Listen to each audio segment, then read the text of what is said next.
let's go ahead and dive into the 7 notes.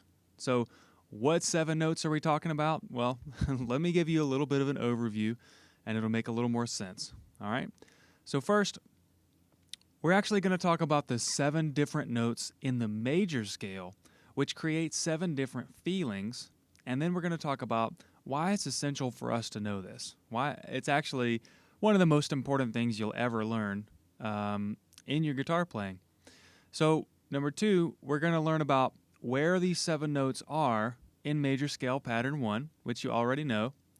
And we're also going to talk about how the numbers, not the letters, how the numbers 1 through 7 feel the same in every octave. And this allows us to, pretty much ignore the letters, at least when we're playing, and focus on the feelings that we want to play. Okay, this is how your favorite guitar players are able to play the way they do without thinking about it, because they're not thinking about the letters. Okay, so by now you already know major scale pattern 1, and here's major scale pattern 1. So this might look a little scary at first, but just know that this is still major scale pattern 1, okay? Here are all the letters, the letter notes in major scale pattern 1. Notice how down on the bottom, we're starting at G, it's on the 3rd fret, on the low E string, again the fat string, not the thin string. But I want you to notice something. So it might look confusing and there's all these different letters in all these different places on this major scale pattern, but the good news is we don't need to memorize the notes. There are only actually 7 different ones, okay? So if we look at the very beginning down here, this G note that I'm circling around with my mouse cursor, we have G, A, B, C, D, E, F sharp, and then guess what? We're back to G again.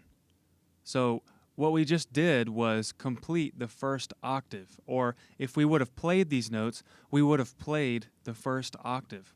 So after this G note, well, the letters actually, if you just keep going in the scale pattern, the letters just repeat. So G, A, B, C, D, E, F sharp, G. And then they would repeat again. G, A, B, C. And if we kept going on one string at the top up here, it would continue to follow this order. G, A, B, C, D, E, and F sharp. Okay? So it's really important just to realize that within all of these letters in this big pattern, what we're really getting is these specific letters repeating over and over again. Okay? Now, let's take a look at the numbers. So since we only have 7 different notes, 7 different letter notes, what we're actually going to do is replace the letters with numbers. Okay? Numbers are a lot easier to deal with in this case. So again, if we look all the way down at the bottom of the chart, bottom left, we start with 1, and then of course we go 1, 2, 3, 4, 5, 6, and then we're at 7. And then after 7, we just start over again. 1, 2, 3, 4, 5, 6, 7. And then, it would continue if we kept going up the scale, if we kept playing up the scale or talking about the rest of the notes in the scale, and then even more notes on this one string at the top, which would be the high E string, we would have 1, 2, 3, 4, and if we continued on the string, we could have 5, 6, 7, etc. But there's not room for that on this chart, and those notes aren't in major scale pattern 1. Again, realize that we're only talking about major scale pattern 1 right here, okay? So, what's the difference between the same numbers? If you remember what an octave is, let's say you start on the note letter A, and by the time you get back to A again, let's say you play A, B, C, D, E, F, G. Well, by the time you get back to A, that distance from the first A to the second A is what we call an octave. So, what's the difference between the same numbers? It's the octaves. They're all octaves of each other. What that means is, if you look at the red notes here, we have 1, 2, 3, 4, 5, 6, 7. And then if you look at all the green notes, we also have 7 notes that are green. And again, we could keep playing the blue notes to get 7 blue notes if we were to continue higher up the high E string. But again, we're only in major scale pattern 1. So check this out. All of the red notes are in the first octave, okay? And remember, we're only naming the numbers right now, no letters. All of the green notes are in the second octave. Notice, though, that the numbers of the notes in octave 1, 1, 2, 3, 4, 5, 6, 7, are exactly the same for right now as in octave 2, 1, 2, 3, 4, 5, 6, 7. Okay? And again, same thing with the blue notes, except in major scale pattern 1, we just run out of room. We just don't have room for the rest of the notes in the blue octave, which would be 5, 6, and 7. Okay? So what's the difference between these different octaves that are contained in major scale pattern 1? Well, it's the pitch. The higher in octaves you go, in other words, if you start on octave 1 and let's say you play all of the red notes and eventually you end up in the green notes, well, the green notes are the exact same notes that were in the red notes. In other words, that may sound confusing. In other words, all of these green notes have the same letters as all of the red notes. Okay, so note number 1 would be a G note. Note number 1, well, let's say this. Note number 1 in the red notes would be a G note. Note number 1 in the green notes would be a G note. And also, note number 1 in the blue notes would also be a G note. So what I'm getting at is the same number is always the same letter. All right? So number 2 is always going to be A in this case. But don't worry about that. You don't have to remember that right now. The only thing we need to think about is the fact that these different octaves are the same notes, just at a different pitch. Okay? So octave 1 on this graph, on this chart, in major scale pattern 1, octave 1 is going to be the lowest sounding group of these 7 notes. So 1, 2, 3, 4, 5, 6, 7. We'll complete our first octave, and then if we go up to the second octave, well, again, we're going to be playing the exact same notes. They're just going to be 1 octave higher than the first group of 7 notes.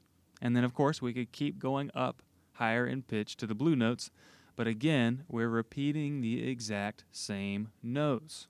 Okay? And because of this, as long as you realize that each octave is just a different pitch range than another octave. So the red octave, the red notes here, I can say the red octave, I guess, is a lower pitch range than octave number 2, which on this graph is kind of like the middle pitch range. And then at the very top of this graph, let's say we would have our highest pitch. But again, in each octave, we have the exact same notes. And because of that, we only need to talk about 1 octave because all 7 notes are contained within that 1 octave. Okay? So let's talk about just the 7 notes themselves. So we're only going to talk about 1 octave, the first octave in major scale pattern 1. Now let me go back to the previous slide and notice how these red notes here, 1, 2, 3, 4, 5, 6, 7, are exactly the same as on this chart. I've just taken away the green notes and the blue notes. So we just have 1 octave here. So here are our 7 notes. And now we're going to talk about the 7 feelings or emotions of these 7 notes. So it turns out that each note actually creates its own feeling when contrasted with chords played behind it. For example, what I mean is in any key, which we'll talk about in a minute, every single time I play note number 1, it's going to give me a certain feeling. And it just so happens that note number 1 kind of feels like it makes you feel complete or it feels resolved, or it feels like everything's fine. It's kind of hard to describe, but you know it when you feel it. But anyway, my point is that every time this note number 1 is played, it feels the same. So anywhere on my fretboard that I encounter this note number 1, it's actually going to feel the same regardless of the pitch. So regardless of if it's at a much higher pitch or a much lower pitch, it still feels the same. Okay? So we can think about each one of these 7 notes as having their own distinct feeling. So again, note number 1 might feel happy or complete, and if you jump over to note number 4 might feel kind of mellow or spacey almost is a word you can describe it. Okay? Again, no matter where you play a particular number on your guitar neck, each number always feels the same, even if the pitch is higher or lower. Okay? And what we call that as being in a different octave. So let me go back to my example about note number 1.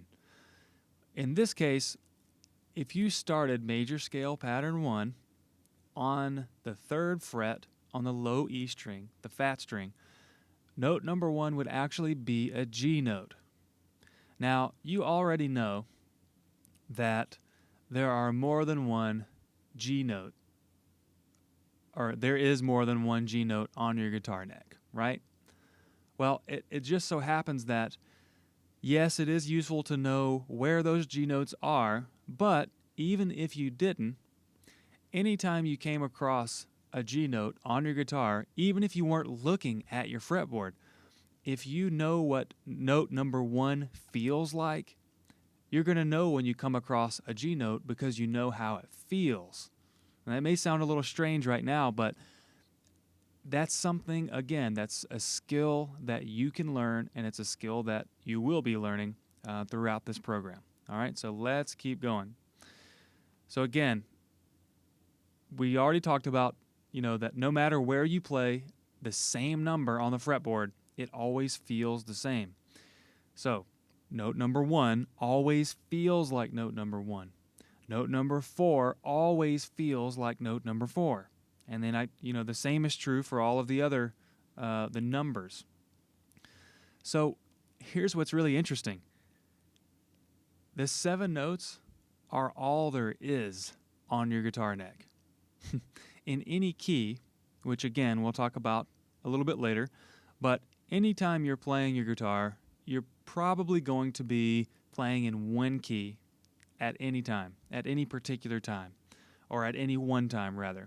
Yes, songs do change keys, but at any one time, you're probably going to be playing in one key.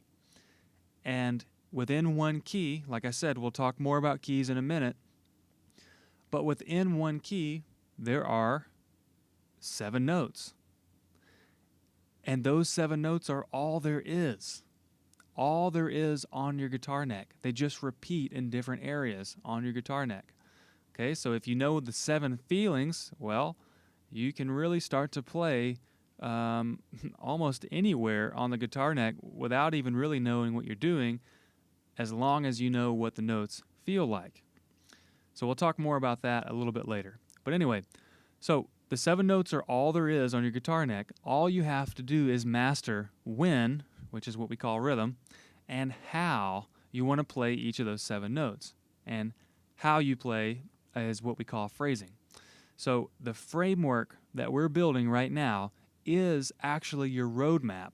It's kind of like your guideline, or it's really a roadmap for you to be able to hit all of the right notes anywhere on your guitar neck at any time. When I say right notes, what that actually means is you're actually going to be hitting one of the 7 notes at any time. Okay? So remember, the only difference between the octaves in major scale pattern 1 is the pitch. The feelings of each number are the same. Again, note number 1 in the red octave feels exactly the same as note number 1 in the green octave, which feels exactly the same as note number 1 in the blue octave. The only difference, remember, is the higher on the scale chart you go, the higher the pitch is. The lower you go, the lower the pitch is. But the pitch doesn't change the feeling, okay? Again, these 7 notes are just repeated in different locations. Like for instance, here or over here or down here or back here somewhere. These 7 notes are just repeated all over your fretboard. Okay, so your fretboard isn't some big, huge, massive mystery where you have to know all of these notes. What it really is just the same 7 notes repeated all over the place. And the framework that we're building, again, it gives you the roadmap to know exactly where the 7 notes are anywhere on the guitar all the time. And that's how you can play everywhere on the neck. All right? So another thing that's really important to mention and really important to start to think about that you're going to really start understanding the more you go through this program, the more you play, the more you make progress, and the more you learn, is that everything, and I mean everything in music, all scales, all chords, and even entire songs are built using just these 7 notes, okay? And just to give you a quick hint, we can play a scale with these 7 notes, which is what it already is. If we played the notes in this order, 1, 2, 3, 4, 5, 6, and 7, we would be playing a scale. If we actually took 2 or 3 of these notes, let's say 1, 4, and 6, if we played those 3 notes at the same time, that makes what we call a chord. And then obviously, if we take chords and put multiple chords together, we can make songs. But all that stuff comes from these same 7 notes. Okay? So literally, these 7 notes are the key that unlocks the door to your freedom on guitar.